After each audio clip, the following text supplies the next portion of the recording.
Can you guys hear me? Yes.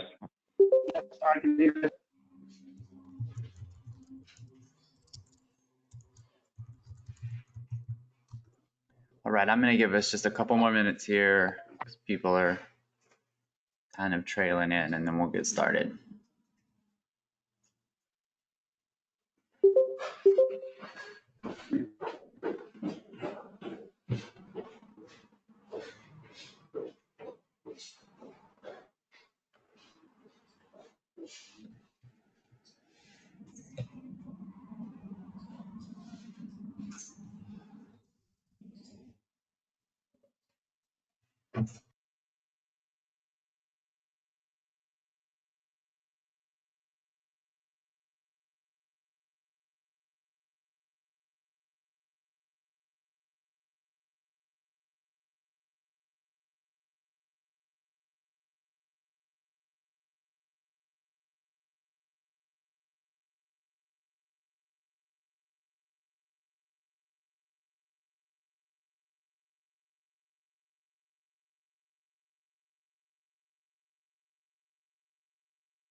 All right, everyone. It looks like it's kind of slowed down, the people that are showing up, so I guess I'm going to go ahead and get started.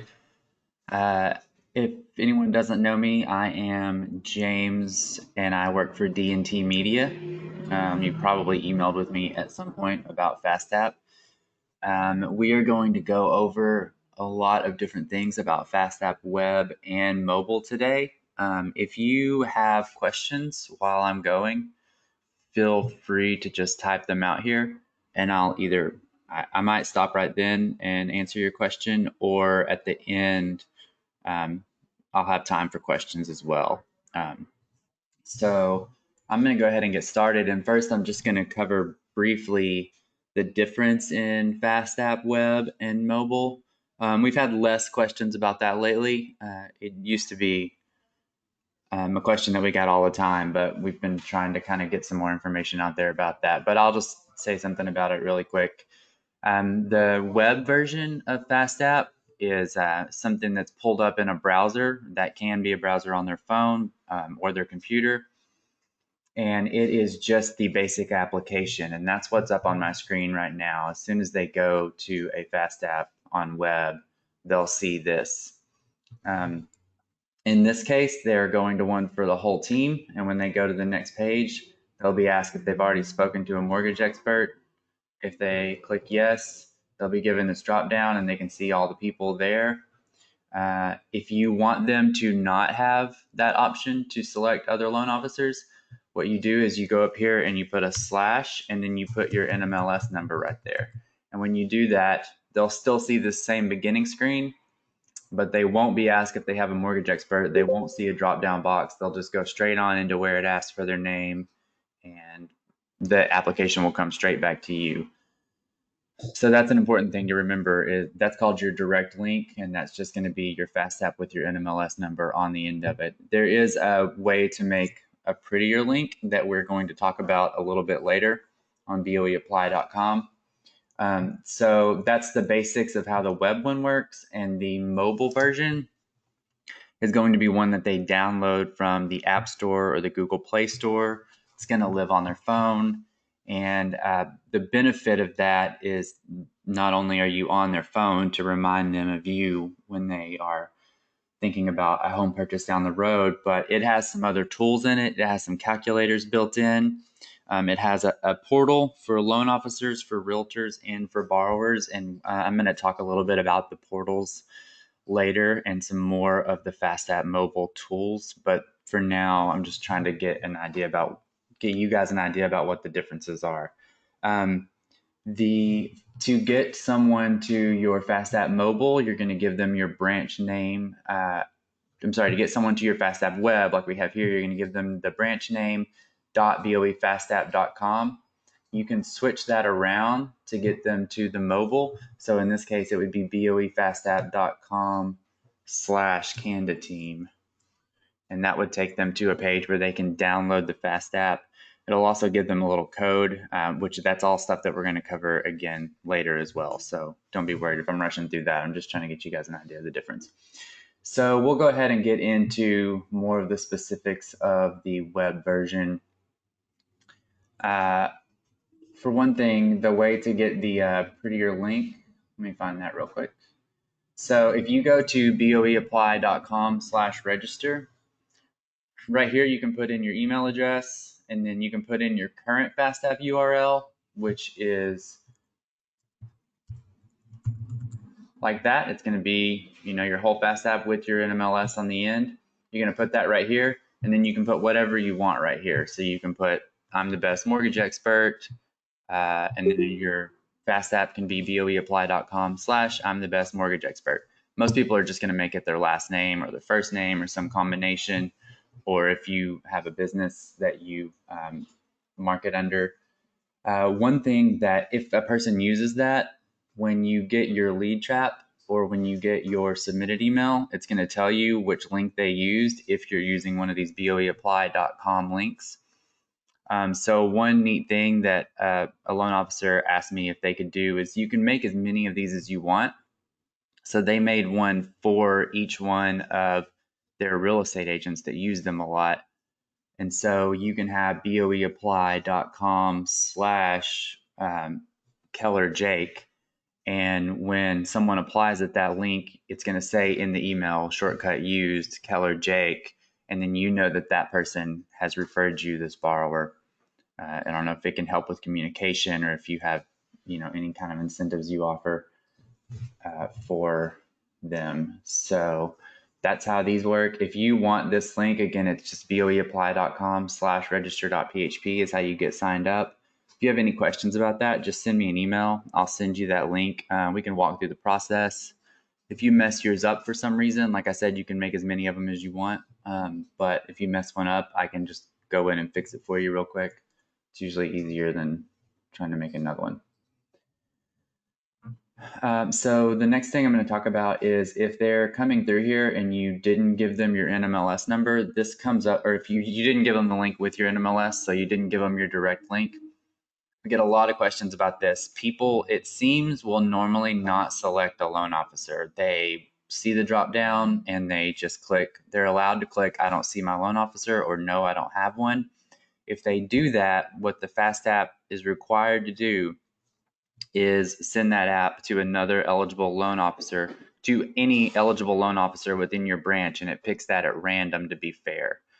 So that's what happens if they do not select. That's what happens if they don't select when you don't send them a direct link. So if you think that has happened, you can always reach out to us. We can track it down and we can facilitate getting that moved over to you, or at least ensure you that that's what's happened.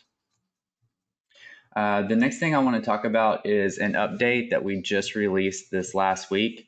It's on web right now, and it's going to be on mobile starting next week. And I will show you that right here. These are the review pages. So in the past, the person went through the app. If they were missing required information, they were told once when they tried to go past the page, and then they were allowed to go on past the page. And when they got to the end, if they tried to submit, if they were missing something that was absolutely required, they were told again and not allowed to submit. So what we've built now is at periodic places throughout the app, we have these review pages, and everything that they've done so far will come up and be covered right here. So about you is the first one, and then there's an about you for the co-borrower, and then there is one for the loan, and then one for employment as they go through. So they're going to see all of this, and if they want to change any of that, they can edit it in line. They're going to see right here that they've missed something, and then if they click edit, it's going to pull down like this, and they can change that, click save, and that's going to automatically update it from this page, and they can keep going forward. I think that that's going to save a lot of frustration for borrowers. The number one reason we have that borrowers are trying to submit an app and they say they can't is I go back and check what happened, and they're always missing required information, but they either have the notification turned off. They can do that and stop the alert from popping up and telling them what they're missing. That's 99% of what happens if someone has an error with an app. So this is going to be a much more upfront way to show them that, and also an immediate way for them to be able to fix it without having to navigate back into the app at all. So if there are no questions about FastApp Web, I'm going to go on and dive into mobile a little bit more, kind of talk about the portals a little bit, or at least the loan officer portal now, and then we'll hit the realtor portal in a different section.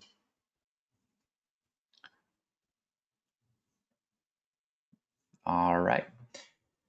So this is a version of what would be FastApp Mobile, but I'm pulling it up on my browser to show it to you guys. So it's kind of in development mode. Just picture this actually lives on your tiny phone screen and not in a giant computer screen like this.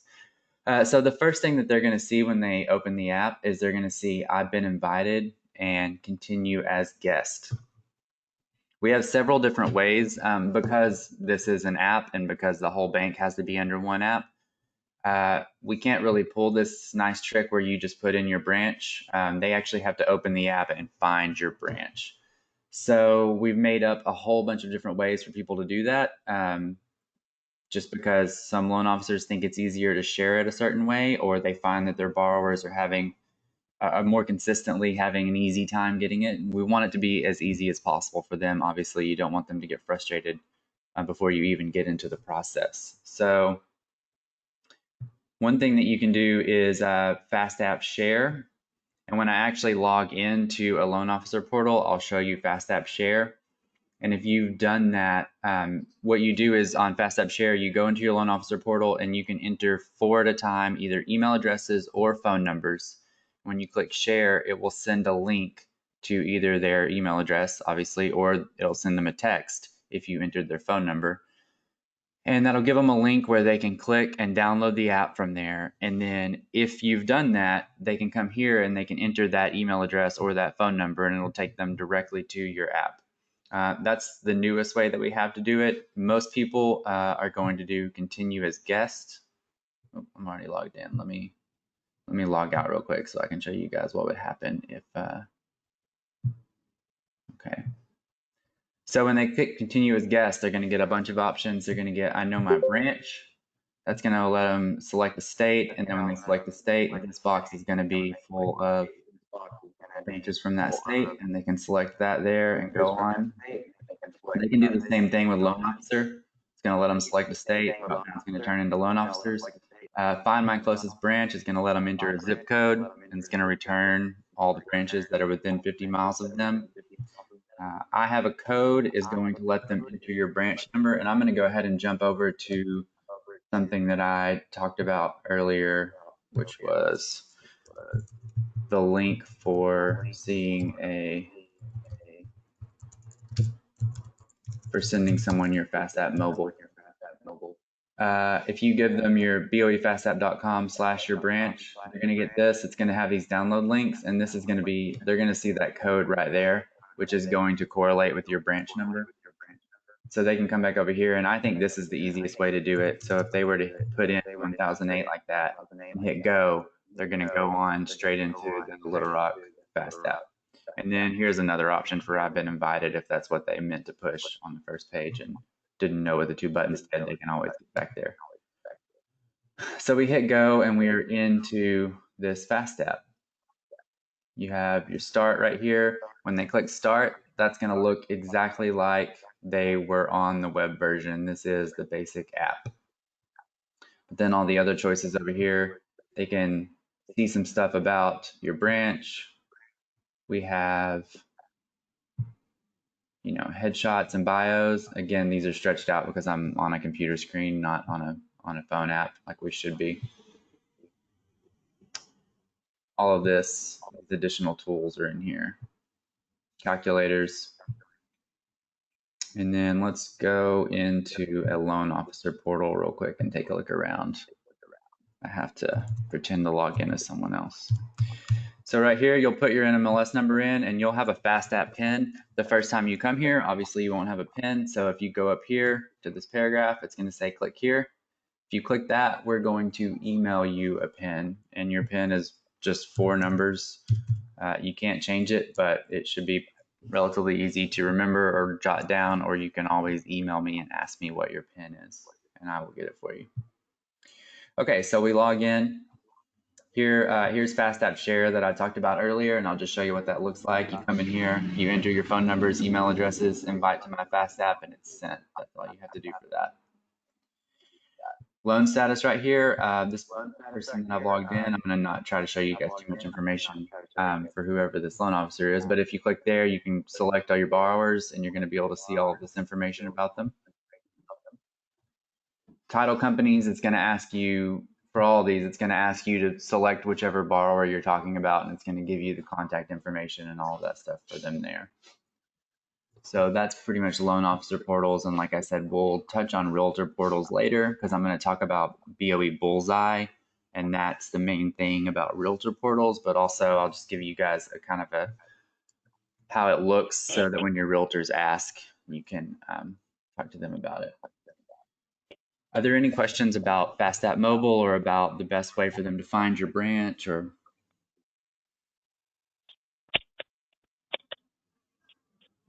Okay. I'm going to just show you guys real quick one more thing. If you are on Profit, there is another version. Sorry, I'm bouncing through this. There's one more version of FastApp, and that is if you have a Profit Platinum account. Actually, I think it's any Profit account now. You get a, don't quote me on that. I'll talk to Steve about that later. But you get a FastApp built in here as well, and it's going to have your picture, and you can actually change this. I was messing with this earlier running a test. Normally it would look like that. So you can actually go in and change whatever you want that to be at any time from within your Profit account. And then they can start FastApp right here, and this is going to work all the same. This is on a browser, but it also has the tools built in, so that's pretty neat. So the next thing I'm going to talk about is some of the emails that you get when a person's going through and filling out your app.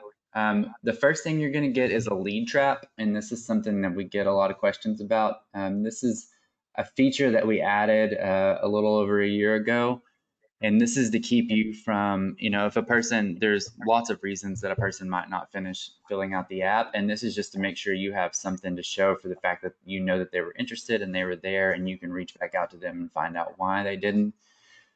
This email, this first email, the lead trap here is sent to you. The first thing they're going to be asked after we get past the loan officer stuff is their name, first name, last name, their email address, and their phone number. As soon as those things are filled out, in the background, the FastApp is going to shoot this email right here off to you. And it's going to let you know that this does not mean that they have submitted yet. And that's one of the reasons I like to really cover this is because I get a lot of emails asking, why didn't they get the app? And then I just have to say, well, they didn't fill it all the way out. So that's what this is, and it's just so if you don't get it in a couple of days, you're welcome to ask me, but I'm probably going to say it's because they didn't hit submit, and you can just reach back out to them. When they finally do hit submit, this is the second one here is the email you're going to get, and it's going to show you. Oh, I'm sorry. Let me back that up. Let me make sure I don't have. Okay. I apologize. Let me back up just a little bit. When they do submit, you will get another email. It looks similar to this. It will just say that it's been officially submitted and that it will be over in Encompass for you. This is the email that I have for you to see what your borrower gets when they have submitted. So they'll get an email confirmation that says your FastApp has been submitted. And then right here, they get a link to their DocDrop. And when they click on that link, they don't have to log in or anything. They just pull up another page, and they have a big box, and they can drop things in there. Pretty much any file type they want. It's completely secure. It's going to take them to a URL that says boeborrowers.com/ and a bajillion numbers. That's how we keep it secure and keep it identified. And then, so I'm going to cover what DocDrop looks like for you guys in a second, because we just made a really awesome update for it that we actually launched yesterday. I haven't sent out a bulletin or anything yet. You guys are going to be the first to hear about it. The second thing that they get in this email is a quick explanation of FinLocker and their link to their FinLocker. This has already been built and set up. When they go to this link, they are obviously going to have to fill out a few things. They have to quickly verify who they are, and then they have to attach their own bank accounts. We don't control FinLocker. That's a third party. We just run the integration. So after they've hit submit, we've already gone to FinLocker and said, this is the borrower, this is the loan officer, this is how you're going to find their Encompass. And then we build this link and send it to your borrower so that everything's plugged together. But then once they click this link, they're actually on FinLocker. When a borrower goes in and starts dropping documents into DocDrop, what we were doing previously and what no one seemed to like very much was that for each document that was put in there, you would get an email that said someone's uploaded a document. You would click on it, you would go to a page, and you could review it. Now you get them all in the same place. So you will get an email that says you have documents, and when you click that link, it's going to take you to a page and show you all of them.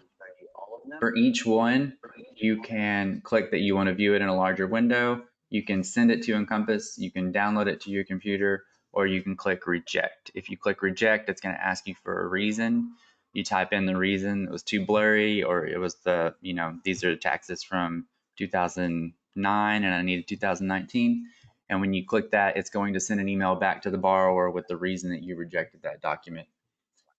If you send these to Encompass, they're going to end up in your file manager. I'll tell you one thing really quick, even though when you click send to Encompass, it's going to tell you this on the screen, but I'm going to reiterate it. After you click that, you need to give it about 5 minutes to get that document to Encompass, because only one thing can be attached to Encompass at a time. And so if you are in the file in Encompass and DocDrop tries to go send this file, it won't be able to get through. If you give it 5 minutes, that's plenty of time for it to attach to that file in Encompass and send this document through, and then it'll get back out and let you in. If someone adds documents, if the borrower goes back in later after you've already checked this and they add more documents, you'll get another email. You can click on that. It'll take you to a page. All the new ones will be up top, and they'll have this little new beside them the first time you check them, and then when you come back, they'll just have whatever their status is. Unless they're rejected. If you reject them, then they'll disappear out of your queue. Okay. The next thing I'm going to talk about is Bullseye. This kind of plays into Profit, but part of what we're going to do in this is I'm going to show you guys the Realtor portal. In Profit, you can go here to what's called BOE Bullseye, and you can set up everything you want for a borrower. And this is basically the idea is you're drawing a target about what would make them qualify for a loan. And once you have that set up and saved, the realtor can come over here, and this is probably going to kick me out. Nope, it kept me logged in. Okay, so they can come over here, they can choose their borrower, and they would be doing this, on a Sunday when they're out looking at open houses.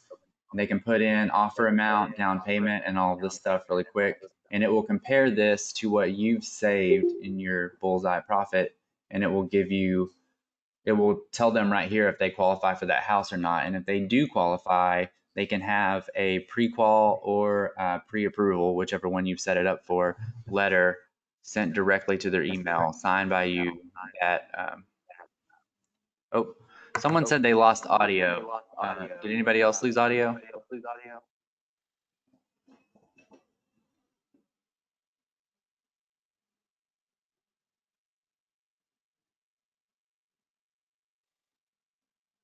Okay. Kara, did you ever get audio back?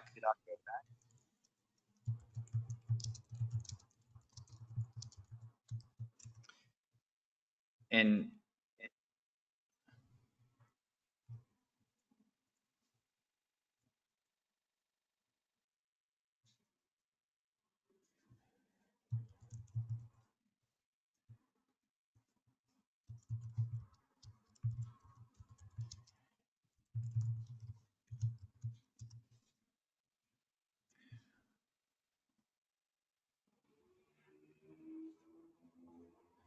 Well, okay.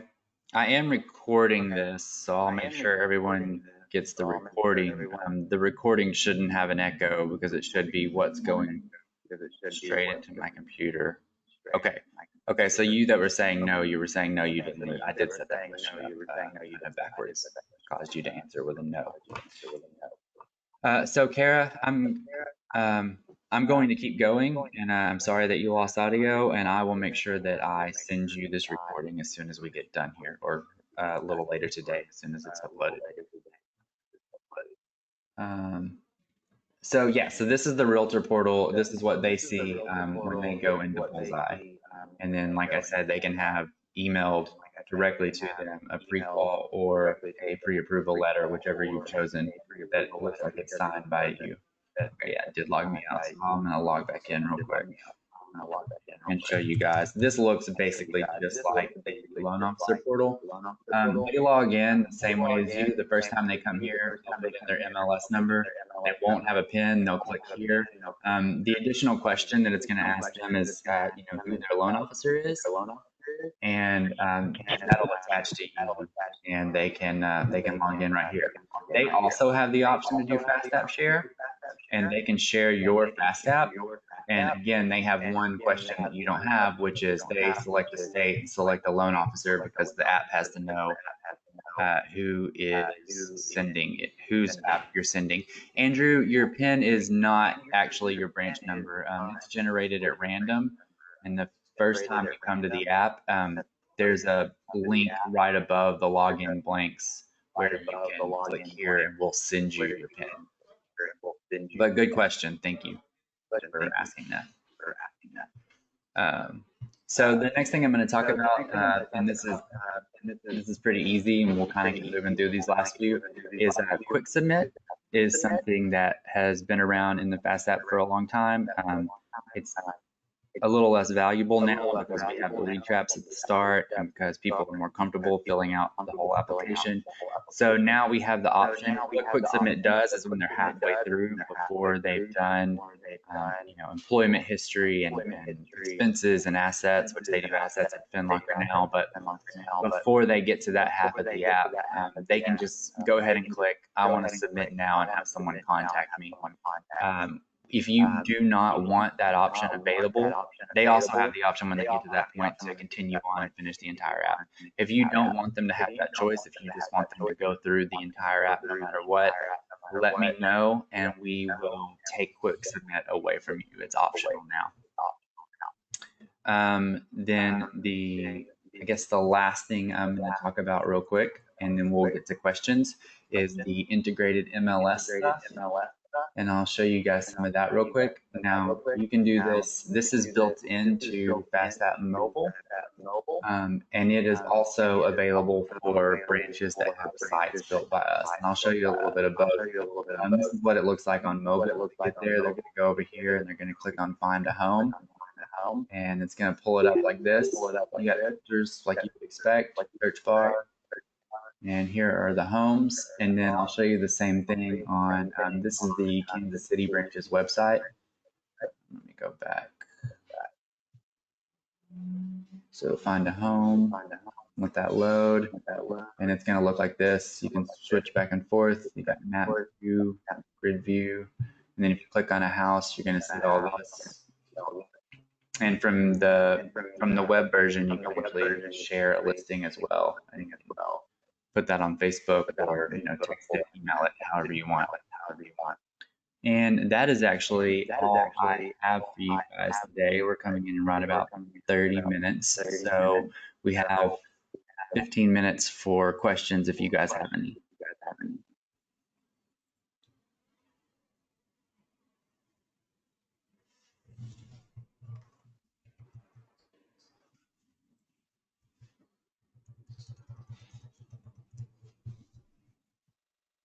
All right. I don't hear any questions. I'll just turn that up too loud.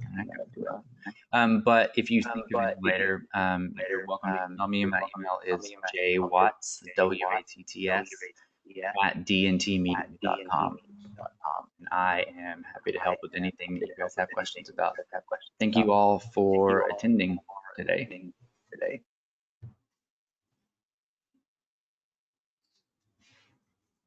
Jovita, were you saying something? It said that you were talking, but I couldn't actually hear you. Yes, Andrew, I will email this to you.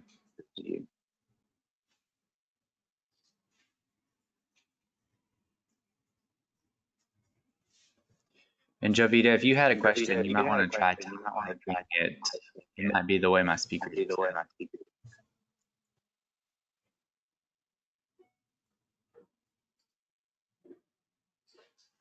You got it, Paul.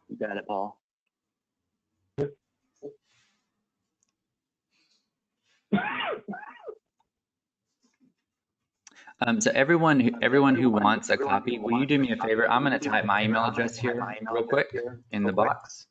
And everyone who wants a copy of it, go ahead and shoot me an email real fast, and I'll respond to that with the recording. Because I would hate to miss someone. Several people have said something. So. Oh, that's okay, Jovita. It just the app kept saying that you were trying to talk, and it made me think that you were trying to ask a question, and I just didn't hear it. So no worries, and you're welcome to email me that question as well.